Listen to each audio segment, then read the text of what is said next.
बिस्मिल्लाहिर्रहमानिर्रहीम। Today's topic of discussion is rapid revision of lens और cataract. इस chapter के अंदर ज़्यादातर जो चीज़ पूछी जाती है वो आपसे पूछा जाएगा कैटरैक्ट एक्सट्रैक्शन है, फेकोएमल्सिफिकेशन है, एक्स्ट्रा कैप्सुलर कैटरैक्ट एक्सट्रैक्शन होता है, ट्रॉमेटिक कैटरैक्ट होगा, सिनाइल कैटरैक्ट होगा, कॉन्जेनिटल कैटरैक्ट होगा। स्टार्ट करते हैं कॉन्जेनिटल कैटरैक्ट या डेवलपमेंटल कैटरैक्ट।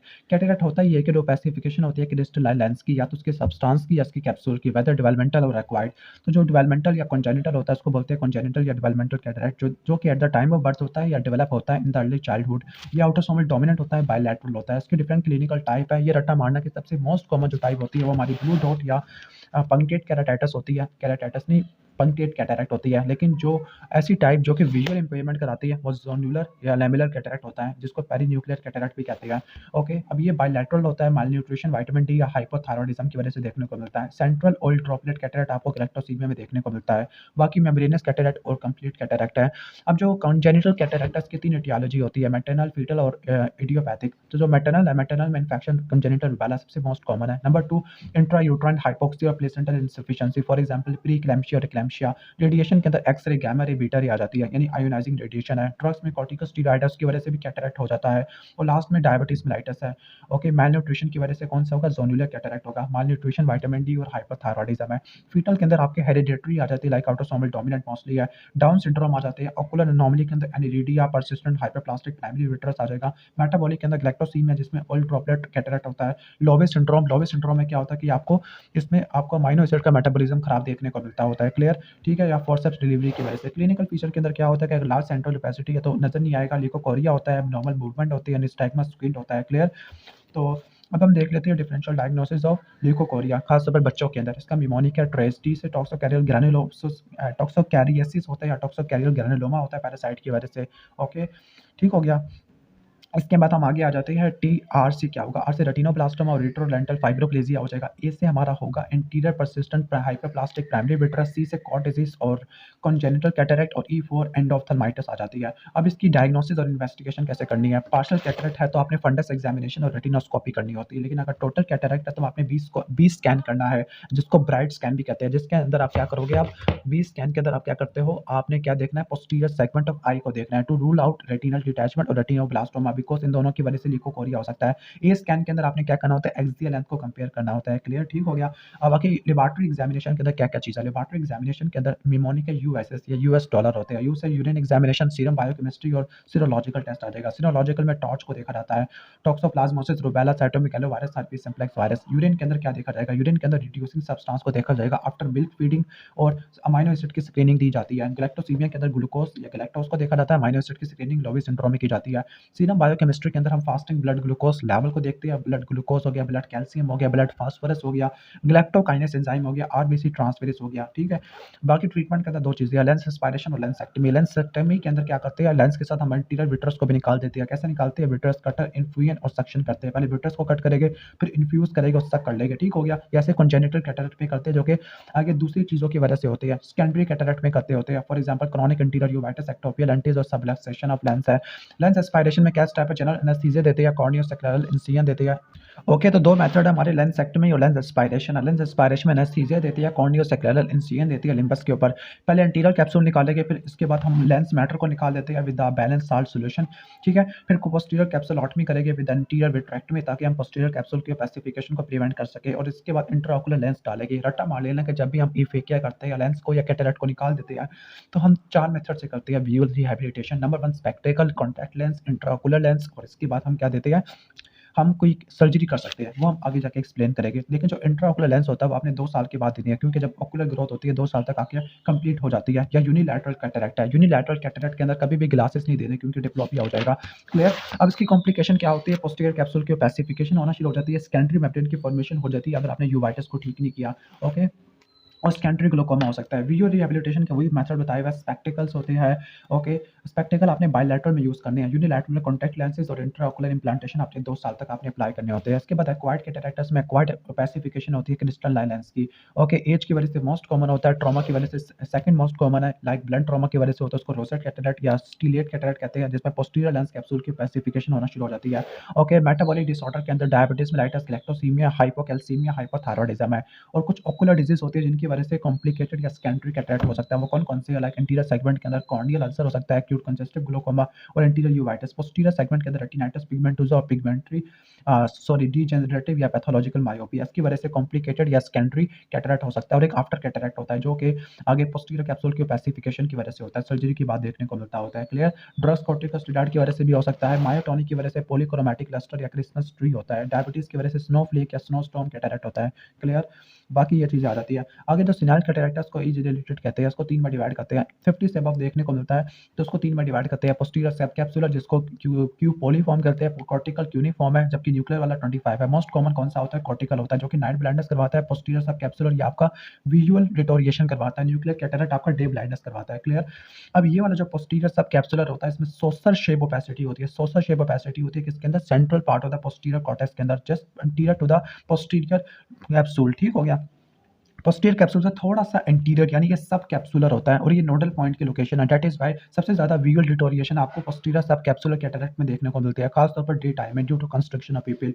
इसके बाद कॉर्टिकल या क्यूनिफॉर्म है, इसके डिफरेंट पैथोजेनेसिस के फैक्टर होते हैं। ये जो कॉर्टिकल कैटरेक्ट होता है ये हाइड्रेशन ऑफ लेंस की वजह से होता है, जबकि न्यूक्लियर कैटरेक्ट या जिसको हम क्या बोलते हैं, हम कुछ भी नहीं बोलते हैं। न्यूक्लियर कैटरेक्ट ये डिहाइड्रेशन की वजह से होता है। जब डिहाइड्रेशन होगी तो वो स्क्लेरोसिस कन्वर्ट हो जाएगा, हार्ड हो जाएगा, जिसकी वजह से लेंस इनइलास्टिक हो जाएगा और हार्ड हो जाएगा। डिहाइड्रेशन होगी, स्क्लेरोसिस होगी, हार्ड हो जाएगा, रिफ्रैक्टिव इंडेक्स न्यूक्लियस का बढ़ जाएगा, रिफ्रैक्टिव पावर बढ़ जाती है लेंस की, मायोपिक शिफ्ट होगी और जो हाइपरोपिक शिफ्ट है वो आपको इसमें देखने को मिलती है। लाइक जो इमेच्योर कैटरेक्ट है आपको उसके अंदर हाइपरोपिक शिफ्ट देखने को मिलती है। इसके अलावा हाइपर मैच्योर कैटरेक्ट की वजह से फेकोलिटिक ग्लोकोमा, इमेच्योर या मैच्योर या इसकी वजह से आपको फेकोमॉर्फिक ग्लोकोमा देखने को मिलता है। फेकोमॉर्फिक वाला क्लोज्ड एंगल होता है, फेकोलिटिक वाला ओपन एंगल ग्लोकोमा होता है। इसके अलावा फेको एंटीजेनिक यूवाइटिस भी हो सकता है due to tear in the lens capsule. Okay, dislocation of lens भी हो सकती है। डिसलोकेशन या तो इंटीरियर चैम्बर में हो सकती है, पोस्टीरियर चैम्बर में विट्रस में हो सकती है, या इनकार्सिनेशन हो सकती है कैटरेक्ट की इन द प्यूपिल, जिसकी वजह से प्यूपिलरी ब्लॉक ग्लोकोमा हो सकता है। क्लियर? ये भी वंस अगेन स्वैलन या हाइपर मैच्योर कैटरेक्ट की वजह से हो सकता है। हाइपर मैच्योर कैटरेक्ट की जो फेट ऑफ मैच्योर कैटरेक्ट है, मैच्योर वाला हाइपर में कन्वर्ट होगा हाइपर मोरगैग्लियन में और सबलक्सेशन या लक्सेशन हो सकती है और इसकी वजह से प्यूपिलरी ब्लॉक ग्लोकोमा हो सकता है। क्लियर? अब हम देख लेते हैं क्लिनिकल फीचर की तरफ। तो क्लिनिकल फीचर क्या होते हैं? Paleness, gradual deterioration of vision होती है, दूर के लिए भी और नजदीक के लिए भी। क्लियर होता है intolerance of the bright light, के वो तेज लाइट आ रही होती है उसको बर्दाश्त नहीं कर पा रहा होता। इसके बाद नेक्स्ट है मोनोओकुलर डिप्लोपिया या polyopia due to irregular refraction by the cataract process. इसके बाद कलर्ड हैलोस होते हैं, उसको डिफरेंशिएट करने के लिए फिंकान टेस्ट किया जाता है। क्लियर? ओके, अब यहाँ पर रिफ्रैक्टिव पावर चेंज होना शुरू हो जाती है। मैंने कहा था कि मायोपिक शिफ्ट होती है किसके अंदर? न्यूक्लियर कैटरेक्ट के अंदर, और जो हाइपरोपिक शिफ्ट होती है हमारी कॉर्टिकल कैटरेक्ट के अंदर होती है। अब मायोपिक शिफ्ट हो सकती है प्रेस बायोपिक पेशेंट के अंदर जो ज़्यादा यूज़ कर रहे थे, किसको? ग्लासेस के ऊपर डिपेंड हो रहे थे, तो उनको नई नज़र मिल जाएगी जिसको बोलते हैं सेकंड साइट। हाइपरोपिक शिफ्ट हो सकती है इमेट्रोपिक पेशेंट के अंदर। ओके, अब इसकी वजह से क्या होगा? उनको ग्लासेस चाहिए, प्लस ग्लासेस चाहिए डिस्टेंस के लिए और ज़्यादा प्लस ग्लासेस चाहिए नियर विजन के लिए, और डे टाइम के अंदर विजन खराब होना शुरू हो जाती है। ये सेंट्रल कैटरेक्ट की निशानी है, like posterior sub capsular cataract या न्यूक्लियर कैटरेक्ट, ये उसकी वजह से नहीं होती, कॉर्टिकल कैटरेक्ट की वजह से नहीं होती। बाकी सेकेंडरी ग्लोकोमा हो सकता है। क्लियर? डायग्नोसिस के लिए क्या करोगे? सिंपल टॉर्च से दे सकते हो, डिस्टेंट डायरेक्ट ऑप्थेल्मोस्कोपी और स्लिट लैम्प एग्जामिनेशन आ जाती है। कॉम्प्लिकेशन ऑलरेडी एक्सप्लेन कर चुका हूँ कि फेकोमॉर्फी की वजह से क्लोज एंगल ग्लोकोमा हो जाता है। ट्रीटमेंट किधर आ जाते हैं? ट्रीटमेंट के अंदर क्या होता है? ट्रीटमेंट में मेडिकल और सर्जिकल आ जाएगा। मेडिकल के अंदर स्पेक्टिकल यूज कर सकते हैं for correction of refractive error है, जो कि कैटरेक्ट की वजह से हो गया। डार्क ग्लासेस यूज कर सकते हैं to decrease the constriction of pupil in the day time. अगर सेंट्रल कैटरेक्ट है और कंस्ट्रक्शन ऑफ प्यूपिल और ये नजर कुछ नहीं आ रहा तो आपने डार्क ग्लासेस यूज करनी है to increase the improve the vision. इसके बाद पिपिलरी डायलिटेशन करनी है विद अ मिडरेटिक, तो आपने विजन इंप्रूव करनी है वंस अगेन सेंट्रल कैटरेक्ट। और सेंट्रल कैटरेक्ट दो टाइप का होता है, न्यूक्लियर और पोस्टीरियर सब कैप्सुलर कैटरेक्ट, जिसकी वजह से लाइट हमारी पेरिफेरल क्लियर पोर्शन में आ जाए। प्यूपिल को आपने डायलेट करना है, डार्क ग्लासेस करनी है वंस अगेन कंस्ट्रक्शन को वाइट करने के लिए और डायलेशन करने के लिए। सर्जिकल ट्रीटमेंट के अंदर कैटरेक्ट की एक्सट्रैक्शन करनी है। इसकी दो इंडिकेशन होती है, तीन इंडिकेशन होती है। विजुअल इंपेयरमेंट है, नंबर 2 आपकी मेडिकल कंडीशन है लाइक फेकोमॉर्फिक, फेकोलिटिका या रेटिनल डिटैचमेंट या डायबिटिक रेटिनोपैथी है, इसकी कोई कॉम्प्लिकेशन तो नहीं हो रही, या कॉस्मेटिक कंडीशन आ जाती है। अब कैटरेक्ट एक्सट्रैक्शन को तीन में डिवाइड करते हैं, एक्स्ट्रा कैप्सुलर, इंट्रा कैप्सुलर और पार्स प्लाना। एक्स्ट्रा कैप्सुलर के अंदर लेंस के न्यूक्लियस को कॉर्टेक्स को निकाला जाता है through the opening in the interior capsule, और पोस्टीरियर कैप्सूल को बचाया जाता है। इसके अंदर सबसे अच्छी है फेकोएमल्सिफिकेशन। फेकोएमल्सिफिकेशन के स्टेप्स में आगे एक्सप्लेन करता हूँ। इसके तीन फायदे होते हैं। नंबर 1 स्मॉल इंसिजन सुचरलेस सर्जरी होती है, सुचरलेस सर्जरी होती है, लेस एस्टिग्मेटिज्म होता है, अर्ली विजुअल रिहैबिलिटेशन है, विजुअल रिहैबिलिटेशन जल्दी हो जाती है, एस्टिग्मेटिज्म और सुचरलेस सर्जरी होती है। बाकी फेमटोसेकंड है।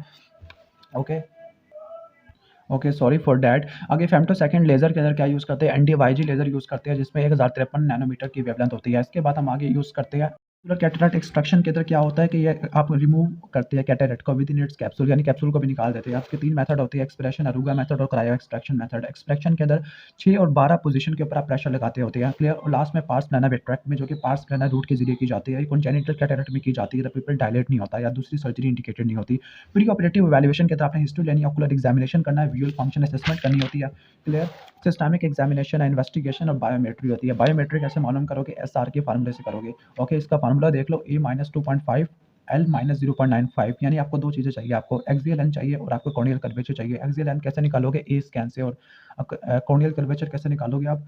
केराटोमेट्री से निकालते होते हो। बाकी एनेस्थीसिया के नाम नोट कर लेना और इसके स्टेप्स देख लेना। फेको एमल्सिफिकेशन के पहले फेको इंसिजन देती है, फिर एंटीरियर चैम्बर को मेंटेन करते हैं, फिर सेकंड इंसिजन देती है, फिर एंटीरियर कैप्सुलोटमी करते हैं, फिर हाइड्रोडाइसेक्शन करते हैं, फिर हाइड्रोडिलिनिएशन करते हैं, फिर न्यूक्लियस को रोटेट करते हैं, फिर फेको एमल्सिफिकेशन करते हैं, चॉपर से काट देते हैं, स्पाइरेशन करते हैं, कॉर्टेक्स को कैप्सुलर बैग को इन्फ्लेट करते हैं, फिर आईओएल की इम्प्लांटेशन करते हैं, किसके अंदर? इसे कैप्सुलर बैग के अंदर करते हैं, सूचरिंग नहीं करते और पैड और बैंडेज अप्लाई करते हैं। और इसके फायदे क्या आते हैं? Small incision with more rapid wound healing, less astigmatism और अर्ली व्यूअल रिहैबिलिटेशन होती है। फेमटोसेकंड के अंदर इंफ्रारेड 1053 नैनोमीटर वाली लाइट यूज की जाती होती है, क्लियर।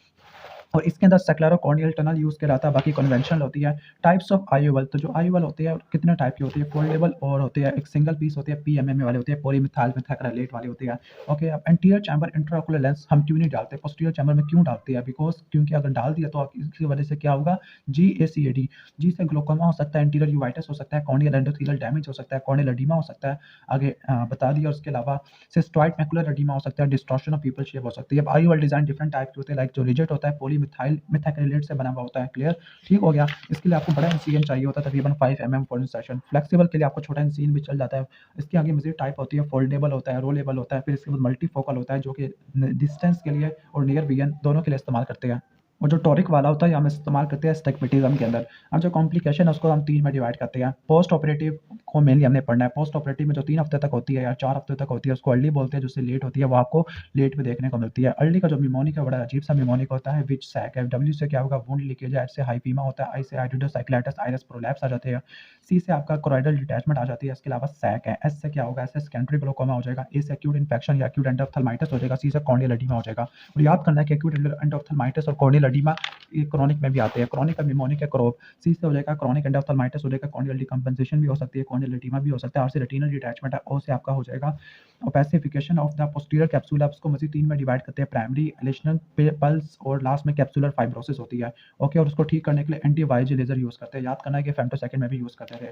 ओके, पी से क्या होगा? हमारा फैको एंटीजेनिक यूवाइटिस हो जाएगा, ई से एंडोथेल्माइटिस और ई से epithelial and fibrous down growth हो सकता है। आईओएल की वजह से ऑलरेडी चीजें बढ़ चुकी है, हम वो रट्टा मार लेना। अब इफ ए के अंदर रट्टा मार लेना कि थर्ड और फोर्थ इमेजेस एब्सेंट होती है, क्योंकि एंटीरियर से आपकी थर्ड आती है, पोस्टीरियर सरफेस ऑफ लेंस से फोर्थ आती है। पीपल जेट ब्लैक होता है, आइरिडोडायनेसिस देखने को मिलती है। विजुअल रिहैबिलिटेशन के अंदर spectacles, contact lens, intraocular lens implant और केराटो रिफ्रैक्टिव सर्जरी आ जाती है। स्पेक्टेकल के अंदर इमेज मैग्निफिकेशन ज़्यादा देखने को मिलती है, यूनिओकुलर के अंदर इस्तेमाल नहीं कर सकते, सफेरिकल एबरेशन होता है। कॉन्टैक्ट लेंस थोड़ी सी महंगी होती है, इमेज मैग्निफिकेशन 7% होती है, क्लियर। उसको बार बार साफ करना होता है। इंट्राओकुलर लेंस के बारे में ये डिसएडवांटेजेस है कि काफ़ी महंगी होती है, सर्जरी करनी पड़ती है, कॉस्टली होती है। केराटो रिफ्रैक्टिव को 2 में डिवाइड करते हैं, एपिकेराटोप्लास्टी और लैसिक होती है। लास्ट एक्टोपियल लेंटिस, एक्टोपियल लेंटिस में रट्टा मार लेना कि मार्फन में सुपीरियर टेम्पोरल होती है। ओके, व्हील मार्चिसानी के अंदर बायलैटरल एंटीरियर इंफीरियर होती है, और जो हमारी इंफीरियर नेजल होती है होमोसिस्टिन यूरिया के अंदर होती है, क्लियर। और सल्फाइड ऑक्सीडेज डेफिशिएंसी की वजह से भी हो सकती है। इसमें लो इंटेलिजेंट क्वोशिएंट होता है, और इसकी इंडिकेशन लिखी हुई है कि मेट्रोपिया, ग्लोकोमा है, लेंस इन एंटीरियर चैम्बर है, और इसकी कॉम्प्लिकेशन है, उसको देख लेना, वैसे फजूल है।